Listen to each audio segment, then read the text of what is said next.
कथा श्रवण कर कर सतमार्ग की ओर चलता नहीं है। पर मनुष्य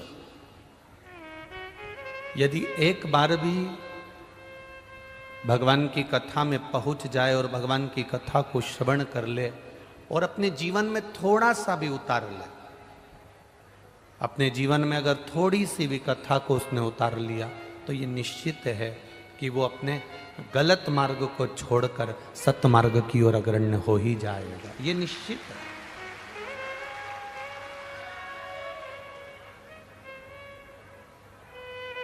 कितनी दूर से आप लोग कथा सुनने के लिए आए हो?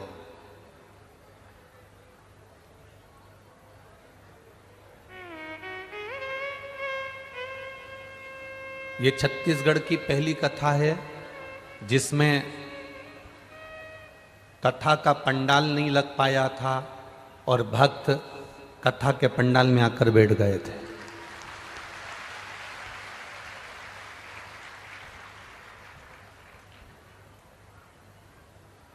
कथा का पंडाल तो लगा ही नहीं था और भक्त पहले से अपने अपने हिसाब से व्यवस्थाएं संभालने के लिए कथा के पंडाल में आ गए थे। कितनी श्रद्धा, कितना विश्वास, कितनी दृढ़ता है आपकी। कितनी दूर दूर से आप 500 kilometre, 200 kilometre, 50 kilometre, 10 kilometre, 20 kilometre दूर से चल चल कर, जब वहाँ से चले थे 50 किलोमीटर था और आगे बढ़े 25 किलोमीटर हो गया, और आगे बढ़े 10 किलोमीटर हो गया, और आगे बढ़े 5 किलोमीटर हो गया। आप इतनी दूर से चलते चलते चलते चलते चलते चलते दूरी कम होती चली गई और आप कथा के पंडाल में पहुंच गए और कथा आपको प्राप्त हो गई। जब इतनी दूर से चलकर धीरे धीरे आगे बढ़े तो दूरी कम हो गई और कथा आपको मिल गई। उसी तरह रोज शिव महापुराण की कथा जो टीवी पर सुन रहे हैं, जो फेसबुक पर सुन रहे हैं, जो पंडालों में कथा सुन रहे हैं, रोज प्रतिदिन हम कथा सुन रहे हैं। इसका मतलब है हम धीरे धीरे आगे बढ़ते चले जा रहे हैं। अपने घर से चले थे, धीरे धीरे बढ़े थे, बढ़ते बढ़ते गए, बढ़ते बढ़ते गए तो कथा प्राप्त हो गई। उसी तरह रोज कथा सुनते चले जाओगे, बढ़ते चले जाओगे, बढ़ते चले जाओगे तो एक दिन भोलेनाथ भी प्राप्त हो जाएगा। ये निश्चित है। लोग कहेंगे क्या मिलता है कथा सुनने से? अभी तो सुनी थी, 15 दिन पहले तो सुनी थी, 10 दिन पहले तो सुनी थी। शिव तत्व की प्राप्ति क्या होती है? एक पत्र में देखिए किसी माँ ने लिखा है, नहीं टूटा, भरोसा नहीं टूटा, मात्र टीवी पर कथा सुनकर भरोसा इतना दृढ़ हो गया, इतना दृढ़ हो गया कि मेरे बाबा को गोदी में संतान देना ही पड़ी। ये शिव तत्व है।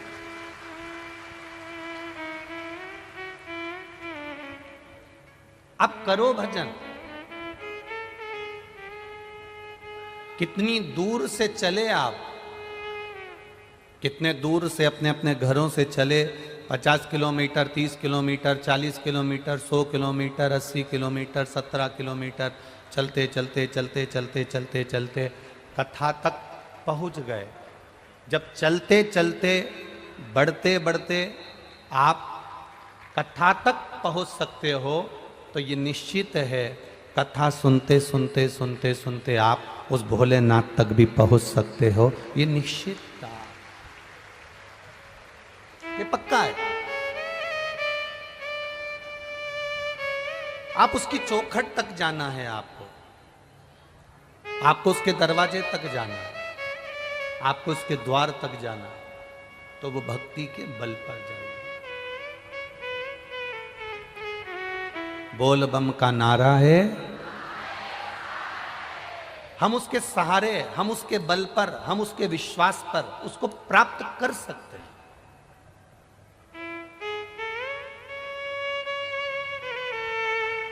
और जब हमारा भरोसा, हमारा विश्वास जब दृढ़ हो जाएगा, तब परमात्मा अवश्य प्राप्त होगा, ये निश्चित।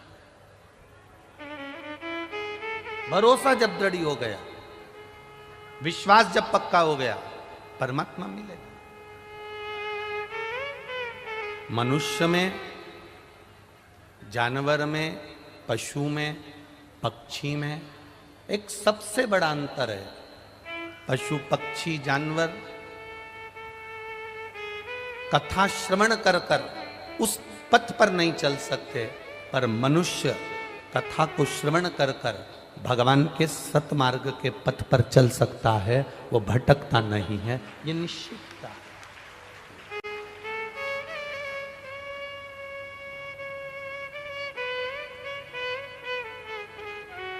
एक मानव को जो ज्ञान प्राप्त होता है, अगर उस ज्ञान का उसको अहंकार नहीं हो, उस ज्ञान का उसको अभिमान नहीं हो, तो शिव महापुराण की कथा कहती है वो मानव संपूर्ण विश्व में कुछ ना कुछ अच्छा कर कर चले जाता है। पर जिसको अभिमान आ जावे, ज्ञान का अहम हो जावे, ज्ञान का अहंकार आ जावे, फिर वो परमात्मा को प्राप्त नहीं कर पाता है। एकांतेश्वर शिव महापुराण की कथा हमको यही बता रही है। एकांतेश्वर शंकर भगवान की कथा हमको ये कह रही है।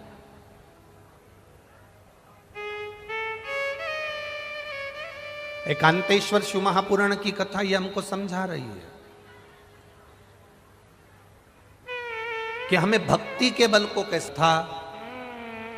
शंकर भगवान को चढ़ाया गया एक लोटा जल खाली नहीं जाता है। जिसने महादेव को एक लोटा जल चढ़ाया है, महादेव ने उसका जल चढ़ाने वाले हाथ को मेरे महादेव ने पकड़ लिया, और पकड़ लिया तो उसको पार लगा दिया।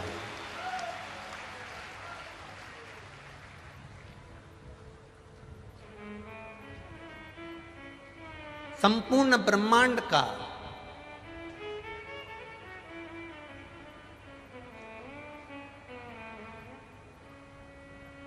महाराज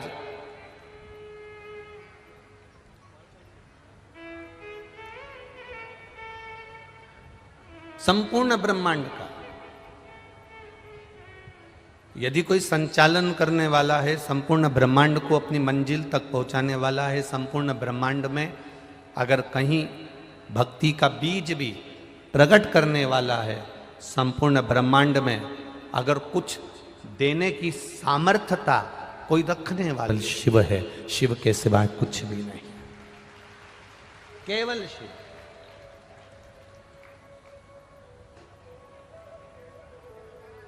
अगर कोई झूठे मुंह से मतलब है कि कोई भगवान को नहीं मानता, भगवान के भजन में नहीं जाता, भगवान शंकर के मंदिर नहीं जाता, भगवान की कथा में नहीं जाता, भगवान के स्मरण में नहीं जाता, भगवान की पूजन में नहीं जाता, दिखावे से भी अगर कोई शंकर के मंदिर में पहुंच गया, उसका मन नहीं है, उसका चित्त नहीं है, उसका विचार नहीं है, फिर भी वो शिव के मंदिर तक अगर पहुंच गया, भले किसी के साथ गया, इतने सारे लोग अगर कथा में आए हैं तो इसमें से कुछ लोग ऐसे भी होंगे जो अपनी मम्मी को, अपने माता को, अपने पिता को, अपने चाचा को, चाची को, काका को, काकी को छोड़ने के लिए भी आए होंगे, और उन्होंने कहा मैं कथा सुनने नहीं बैठूंगा, बस आपको छोड़ूंगा। के बच्चों ने जब कहा कि मैं आपको छोड़ूंगा और चले जाऊंगा, तो घर के लोगों को कह देना चाहिए ठीक है, तू हमको उसके दरवाजे तक छोड़ दे और फिर चले जा, मना नहीं है।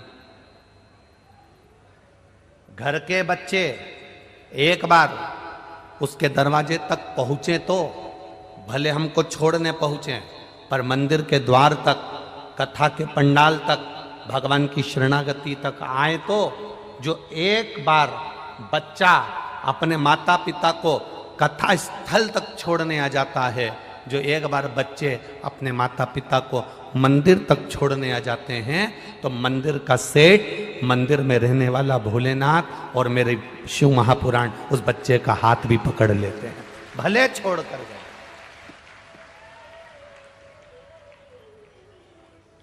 भले वो छोड़ कर क्यों ना गया।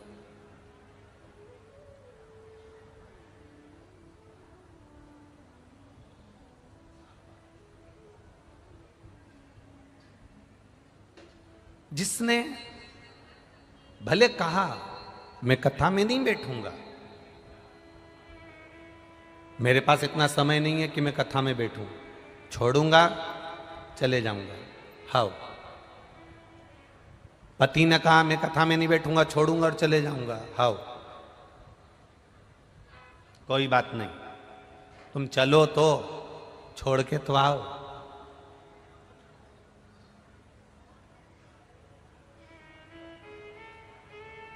जमाई जीजा जब अपनी पत्नी को मायके छोड़ने के लिए जाता है, भले वो दरवाजे पे से छोड़कर चले जाए, पर सम्मान तो मिलता है ना कि जीजा जी आए हैं, जीजा जी आए हैं, बहनोई आया है, पानी पिला दो। भले वो छोड़कर जा रहे हैं, उसने कहा मैं रुकूंगा नहीं, पर दरवाजे तक आए तो जमाई अपनी पत्नी को मायके छोड़ने के लिए आता है, भले अंदर प्रवेश करे ना करे, घर के अंदर आए ना आए, दरवाजे से भी अगर लौट कर जाएगा तो भी सास ससुर उसको तिलक करके 500 रुपए का लिफाफा कपड़े दे देते हैं, क्योंकि जमाई आया है। उसी तरह तुम्हारा बच्चा, तुम्हारा बेटा, तुम्हारी बेटी, तुम्हारे परिवार वाले भले अंदर आए ना आए, बाहर से भी अगर कथा में छोड़कर चले गए तो भी मेरा महादेव कुछ ना कुछ तो दे ही देता है। वो शिव है।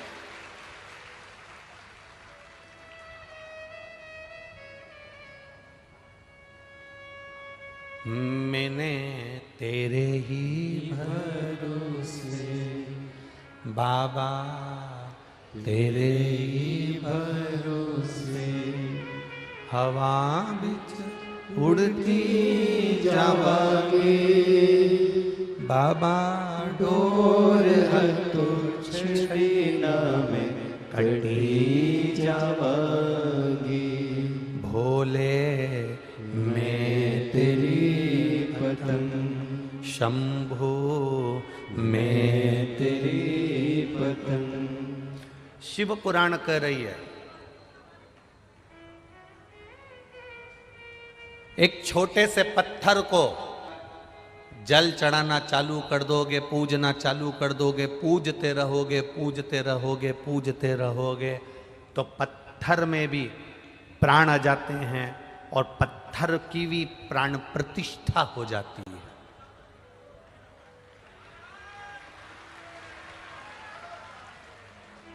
एक पत्थर को तुमने पूजना चालू करा, एक पत्थर